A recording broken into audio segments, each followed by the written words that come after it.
Hello everyone, welcome to an episode of a new series on my channel called Christian's Ramblings. And today we're going to talk about how to get from beginner level to performance level in the quickest, most efficient way possible.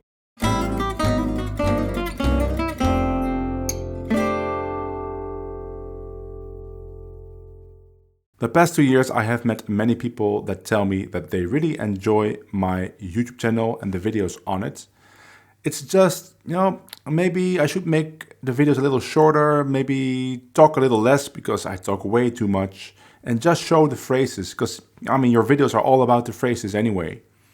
And then I tell them that I understand what they're saying, and I even tried some formats with very little talking, with just the music. But as it happens, the videos in which I talk the most and that are unscripted are doing the best views-wise.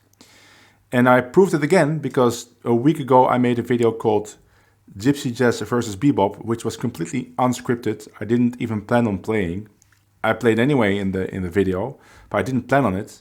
And that video is doing very well, still doing very well. In fact, it made it so that I got to 100 new subscribers a day for a while, which is really very unusual because I usually average around 20 to 30 subscribers a day. All because of that video. So apparently I shouldn't script and I shouldn't play, I should just talk. Well, I'm not planning on it, but I was thinking to maybe make a thing of this concept and have this new series called Christian's Ramblings, and I'm calling that on purpose because of course people are still going to complain that I talk too much. They did in the last video, even though I warned people in the beginning that I'm going to talk way too much. So this series, expect me to ramble all the time. I will have a subject, a topic. I have one today, and I'll make some notes, which are just some bullet points, but I'm not scripting. I have my guitar, I have my little speaker with backing tracks if I need to play something. But maybe I don't need to play anything. I might need your input for this series because, the more topics I have, the better. Of course, I have a whole list already. And today's topic is gonna be why I didn't learn any skills until now. Well, that's the clickbait title. It is more about how to get from beginner level to performance level in the quickest way possible. And of course, this is all my opinion and I might be completely wrong. This is just this topic seen from my perspective. And it's also the way I operate or have operated myself, right? So I'm not just theorizing, it's just something I live by myself as a guitar player. So let's get started. The first thing I wrote down is that I emphasize learning phrases as opposed to anything else. So as opposed to learning scales, arpeggios, complete solos, whatever you can think of that would contribute to learning the vocabulary of jazz improvisation, because now I'm talking about jazz soloing. Whatever you can think of, I prefer phrases, but in a very specific way. I prefer to learn phrases from masters in the genre that I'm studying. So if I'm studying bebop, I'm going to bebop masters like Charlie Parker, Bud Powell, Fats Navarro, Sonny Stitt. It doesn't matter who you can think of, like the real bebop grandmasters, and I'm going to listen to their solos, listen for phrases I really enjoy, and transcribe them and study them. And that's what I'm always doing in my videos here. You see lines that I just transcribed that I'm working on myself, and I show them to you. There's two criticisms that I often hear about this approach. And the first one is that I seem to be just copy-pasting other people's phrases. But if you would do the work yourself and transcribe a lot of the masters, you would see that the phrases are very similar.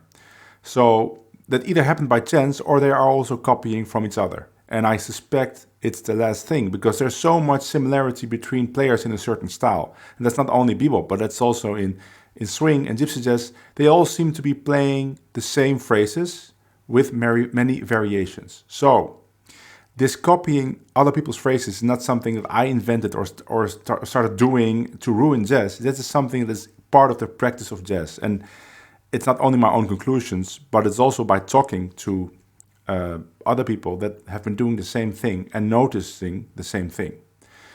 And to think that you can come up with better phrases by just learning the grammar of those phrases, right? The scales and arpeggios that, of course, these phrases will consist of in some fashion, I think is pretty arrogant if you are just starting out.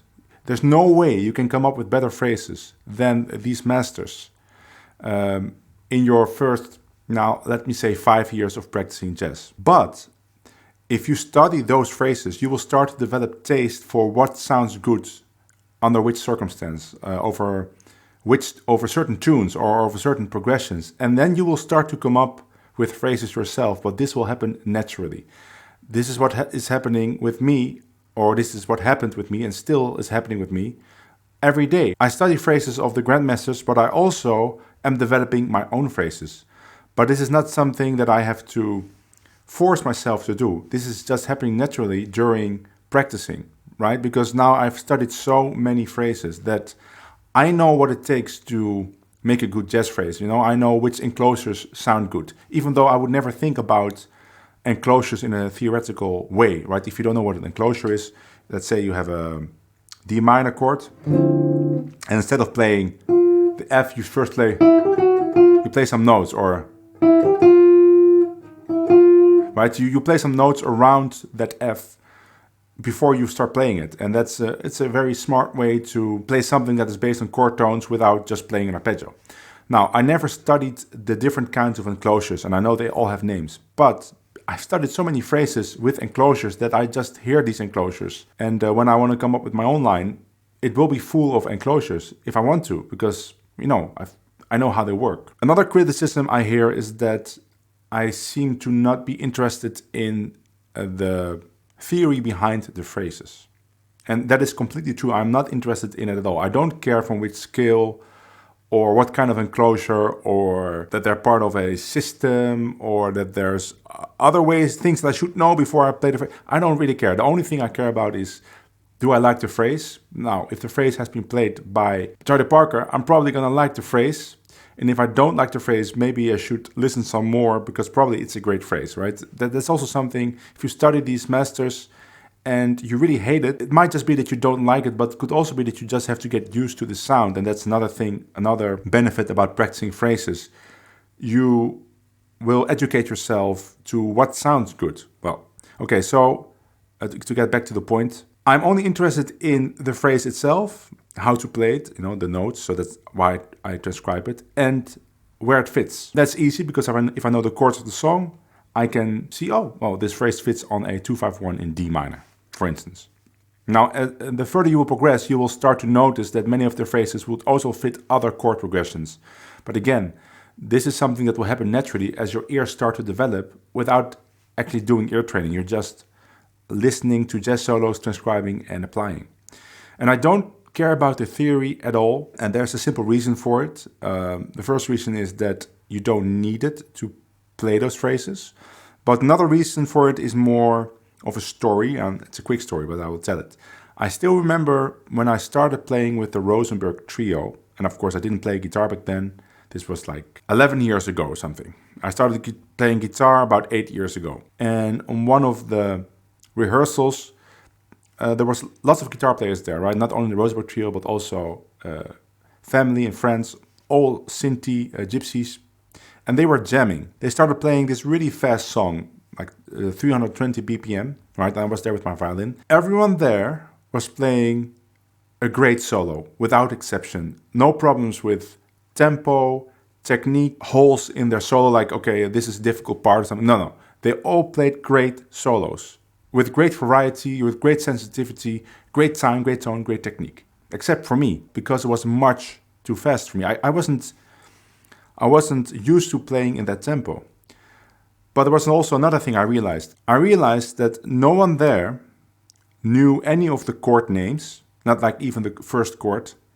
I'm trying to remember the tune, but let's say it's undecided. We're playing undecided, and so it starts with C and F7. Right? Nobody there would actually know that those were the first two chords. They would know how to play those chords on the guitar, but they wouldn't know the name. They also didn't care about the name. They also didn't know any of the scales that would fit according to the theory, or they didn't know anything about like theory of timing or theory of chord progressions or form. They just knew this tune, right? They knew this tune, and they knew how to play a great solo and how to play chords. I was actually the only one there that knew all of that, and I was also the only one there that played a crappy solo, just because it was too fast for me. And that was an eye-opening moment, because then I realized that if you want to play this music, right, not talk about this music, it is not about how much you know. It's how well you can do the thing you're supposed to do after somebody counts to 4, right? Somebody counts 1, 2, 1, 2, 3, 4. And then nobody cares about your incredible chord vocabulary or skills, a syllabus in your head. The people only care about what you're going to play and how good it sounds. And that is the thing that these other people in the room, these other Sinti, that's the thing they knew from a young age. That's what they were raised with. Because if you weren't good enough to do that, then you probably wouldn't be able to jam with your friend who could do it, who was jamming with other friends who could also do it. So there was only one way out for you, or there was only one way. It's also to get good. And how did you get good? By playing, learning Django solos. They could all play Django solos. Learning phrases, learning licks, learning tunes. Because if you didn't know any tunes, you couldn't jam. You had to know the tunes, you had to know the chords. That's why I got kind of an aversion against music theory. Not so much against learning it, but against having it as a requirement to play jazz. Because there is no requirement for that at all.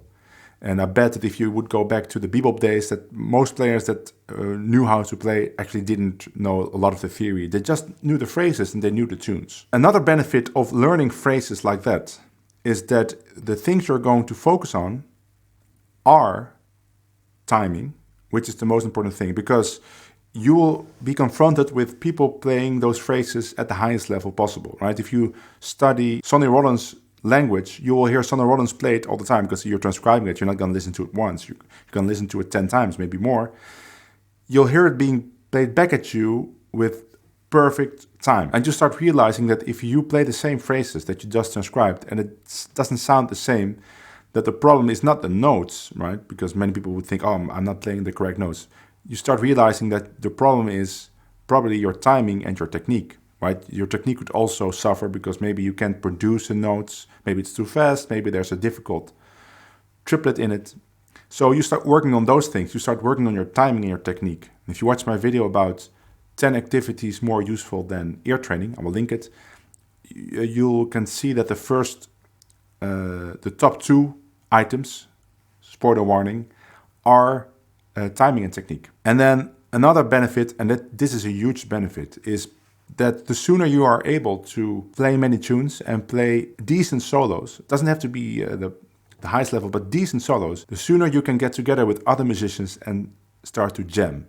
And that's how you get good. You get good by jamming with other musicians that hopefully are better than you or just as good, and you start making music. But there's no way that you will be able to start making music with very good players if you don't know any tunes yourself, or at least have a decent understanding of what it takes to play a good solo. This is an important part of going from beginner to performance level, right? You want to put yourself in the position that other musicians like to play with you, either on the gig or on the jam. The quickest way to reach that is by actually studying phrases that they will also recognize as, oh, these are good phrases. These are phrases that I would play myself, or these are phrases that I like to listen to. That's another good reason to study phrases instead of any of the other things you could think of. The same goes, by the way, for chords, right? I know that you can get very interesting results by studying chord systems, right? Like, okay, I'm gonna study all drop 2 voicings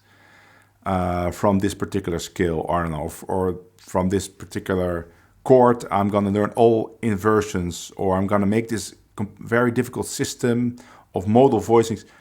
That is great, and demonstrated on its own can be very impressive. But I want to know what it sounds like if we start playing Cherokee. Are you going to still be able to do that, or is this just a theoretical exercise? Because the way I learned chords, because people always ask me like, oh, your chord solos, they're really, really nice. What's the theory behind it? Here's the theory. I see Stochelo play a great chord, like, or Django. No, the first thing I learned as a chord solo, I learned this from Stochelo, but it comes from Django, is when you have G7, you play these 2 chords. 1, 2, 3, 4.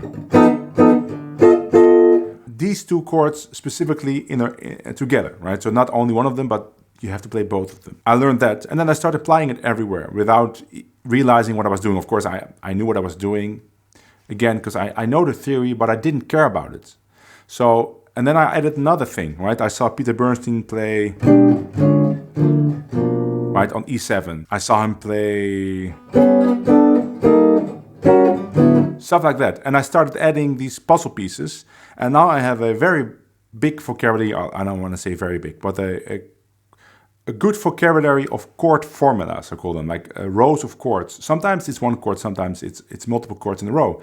And then when I play a chord solo, or when I have to comp, like I did in the last video, in the BeBop versus Gypsy Jazz video, I just string along these formulas. There's no theory behind it or any real thought. It's just that I know that these things sound good. And the only thing I'm trying to listen for, and that's another benefit of this approach, is, am I varying it enough? Am I playing the same thing over and over again? Then I need to open up another drawer with other chord formulas. That's how I approach both single line soloing and chord soloing. The second thing I wrote down is repertoire/tunes. And I said something about it already, because the importance of learning tunes, but there's more I want to say about it. You should always learn everything in the context of a tune. So even if you learn this phrase that I'm showing in a video, always put it in the context of a tune. It doesn't really matter which tune it is. That's the reason why I'm always showing you the phrases myself in a solo. I don't like people showing you a lick without context, because I need to hear it in a solo before I can really tell if I like it. And that's the reason I'm playing all these solos. Some people say, you forget about those solos, you know, I scroll past them, I want to know the next lick. But don't do that. Listen to the lick in context, because now you really know how it functions and how it relates to maybe other licks, or how it relates to a certain tune. That's very important. So everything you learn in the context of a tune. And there's lots of benefits. The first benefit of that is that you will encounter different tempos naturally, right? You start playing the same phrase on Autumn Leaves, on Cherokee, on Argentine, and on Body and Soul. Now, these are 4 very different tempos. And you start discovering that you can play with the lick, right, with the phrase, vary the phrase, alter the phrase in different ways, in different tempos. And you start discovering that your timing needs to change in the different tempos. You start discovering, okay, if I play it on Cherokee, I need to lay back more, or I need to play it straight, or whatever it is. I don't know, because it depends on the gig. It depends on the lick. So that's the first benefit. The second benefit is that you will start exploring different styles within the same genre. For instance, if you play gypsy jazz, you have gypsy jazz tunes like Joseph Joseph, and then you have the more jazzy tunes like What Is the Thing Called Love. Then you have the gypsy bossas like Forse Fora. Then you have the gypsy rumbas. These are all different styles within gypsy jazz that require a different approach. Some styles require more triplet lines, or other styles require more vibrato, or requires more 16th lines. And you will never discover that if you don't learn a lot of different tunes, right? And then if you get to a gig and then it's the first time you're gonna play a gypsy bossa, you will discover that it's very difficult to pull that off, because you realize, oh, I have to play so many 16th notes to make this work. I don't have any vocabulary for 16th notes. You would have known that if you would have learned lots of gypsy bossas. Okay, another thing that you will learn from many tunes is playing in different keys. I often hear people say, okay, you should learn this phrase in all 12 keys. Or even worse, you should learn every tune you want to play in all keys. Don't do that. It's a waste of time. You should learn many different tunes in many different keys. Learn them in the keys that they're usually played in. So if you learn Honeysuckle Rose, just learn it in F, because I'm betting that 95% of the time you're gonna play it in F. If you learn Coquette, learn it in D, because I'm gonna guarantee you 100% of the time you're gonna play it in D. Now, if you learn a song like Sweet Georgia Brown, then maybe learn it in G, in F, and maybe A flat, right? All of me depends. If you are a gypsy jazz player, just learn it in C. If you're a bebop player, learn it in A flat, or learn both. But don't learn anything in 12 keys.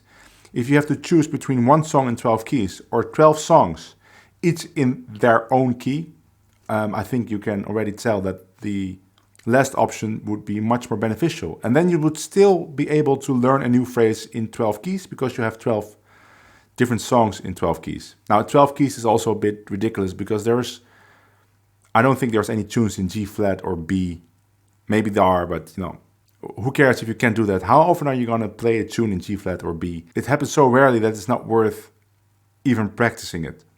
Now, if there is a part in G flat in a song like Belleville, right, or Mélodie au crépuscule, or Body and Soul. Now, there's parts. No, Body and Soul doesn't have a part in G flat. Well, there are songs with parts in G flat. Then practice that little part in that song to make sure that you are capable of playing in that key. And the last benefit of learning lots of tune is that you will encounter lots of different progressions, because 1-2-5-1 is not. A 2-5-1 can feel very different in different tunes because of something they call the harmonic rhythm, but it's the place where they appear in the tune, right? They will feel very different. For instance, if you play It Could Happen to You, right, this tune.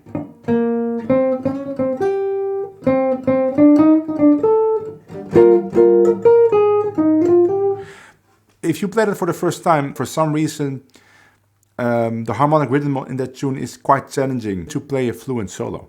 And this is just one example, but there's many tunes with the chords in I'm not saying a weird place, but unusual place, which will mean that you can only play that well or play a solo over that progression well if you have encountered it before. That's why just learn many tunes. If you don't know which tunes you should learn, I have a backing track list. It's 30 tunes there. I think all those tunes are worth learning. You can go to DC Music School and there's backing tracks for free there. All those tunes are worth learning. So that's a good start. Which gets me to the third and last bullet point. And I wrote it down in Dutch because I think it's a nice Dutch expression. In Dutch, it would be called kilometers maken.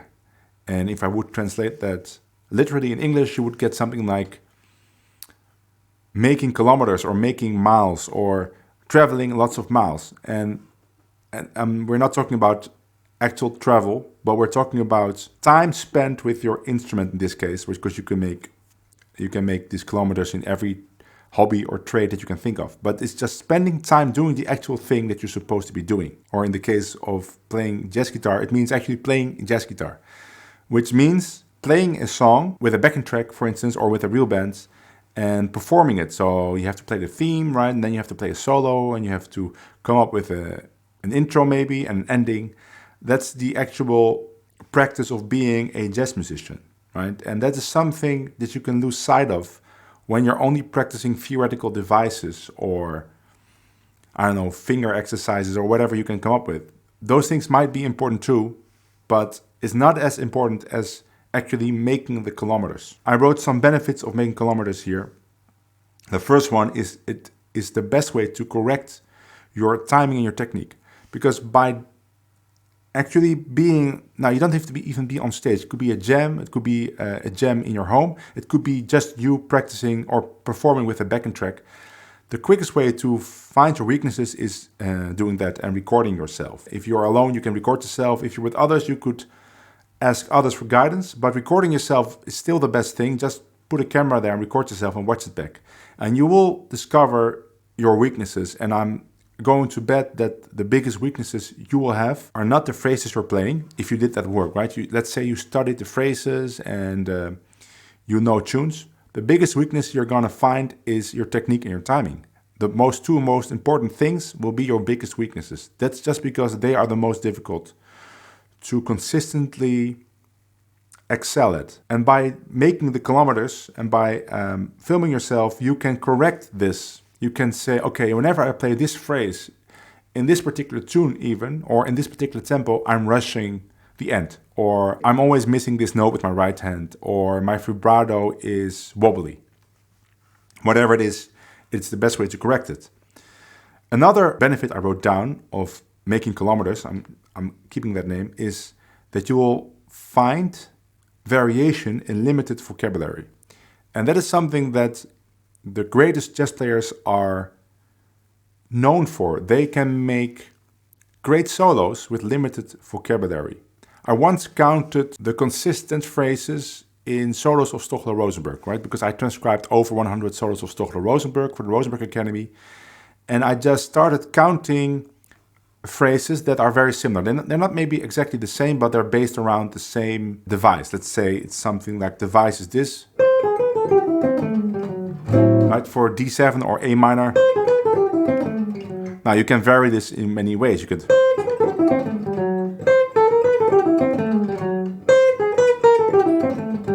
right? There's many things you can come up with. So I started kind of indexing the phrases I could find in, I think, maybe like 30 solos at that time. And I found consistently 20 different phrases. And now you would say, oh, that's not a lot. Well, of course, there were many more things happening, but they were mostly like very tune specific, or they were specific to a certain chord progression that is part of very few tunes.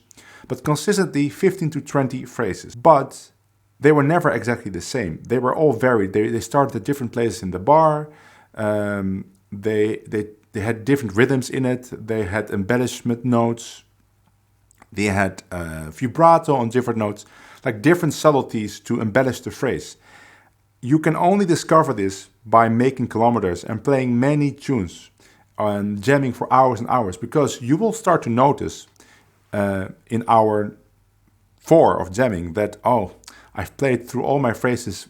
What can I do in the next tune? And you'll have to make do with what you have, and you'll start adapting the phrases to not repeat yourself over and over. It can even happen in the first song in your second chorus, in this one place where you only have one phrase, and you play the same phrase again, and you think to yourself, okay, if I'm gonna play one more chorus, I cannot play the same thing again. And you will have to adapt, and you will have to come up with something either on the fly that changes, or you have to go home and find something else. You'll start exploring chord solos if you didn't do it before, because you'll start noticing other people jamming with you that can make great chord solos, and that is a good tool for varying your single line.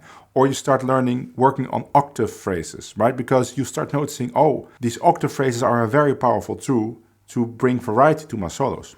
You start exploring space. You start exploring, oh, I shouldn't be playing 100% of the time. I should leave some space in between my phrases. And that's something we can all work on, especially me, because I have the tendency to fill up my solos with lots of phrases, because I know many phrases and I've studied many phrases. And when I listen back to myself, the first thing I notice is timing mistakes, technique mistakes. But then I think to myself, you know what? I should have just maybe stopped there. That was enough. It could even be the complete solo that was too long, right? Why did I play 4 choruses? Should have played 2 choruses. The last thing that is a benefit of making kilometers is endless repetition. If there's one key to becoming better and better, is repeating the same stuff over and over and over. And there's only one way to make that fun, and that is by actually playing the music, preferably with other people. But even on backing tracks, if you want to repeat the same phrase over and over, it's very beneficial to do it with a metronome on click 2 and 4, or only in click 2 or only 4. And I would certainly do that. But after a while, you will get very bored. And that's the time to go to the backing track and start repeating the phrase over that backing track or different backing tracks. And at least you'll have some kind of feeling of making music. Now in a jam, this is even better, because now you can practice certain things over and over while making actual music with actual other musicians. Again, if you want to have that experience, go to a gypsy jazz festival. It doesn't matter if you're a BeBop player. Just bring an acoustic guitar and learn some of the gypsy jazz tunes. Go to a gypsy jazz festival like the festival in Fontainebleau in France. Go to the jams and start jamming there 10 hours a day. That's what I do every year. I go there and I jam for 8 to 10 hours a day. And I do the same at every festival I'm at. I can be there as a visitor, but more often I'm there as an artist. But I'm still doing that, right? So I play on stage, but then I also jam for 8 to 10 hours from the moment I arrive to the moment I have to get on stage, and then I start again the moment I get off stage. Those were the points I wanted to make in this video. Now I know I didn't really talk about why I didn't learn any skills. That was just a, let's say, an abbreviation of the longer speech I had for this video. I hope you enjoyed it, and if you made it this far in the video, thank you so much. As always, if you liked the video, like the video. If you're not subscribed to my channel and you want to stay updated for my content, subscribe to my channel. Check out my other videos if this is the first video, because in most videos I have lots of content that you could actually learn phrases from. Also, my first book is now being crowdfunded on Indiegogo. I'm not pushing it very hard anymore, just because I realized that there are lots of people, maybe more people than not, that don't want a physical book but want an ebook. And if the crowdfunding fails, and it seems to be going that way, then everybody that pledged in the crowdfunding campaign will get their money back automatically. Indiegogo will just do that, and then I will just move along with this project, but only in ebook form. If the book gets funded, I still do the physical book, of course, but then it needs to reach the goal of 3,000. And right now it's a little bit over 2,000 and it's going very slowly. So I don't have great hopes for it, but I don't mind an ebook. Hope to see you all in the next video. Bye.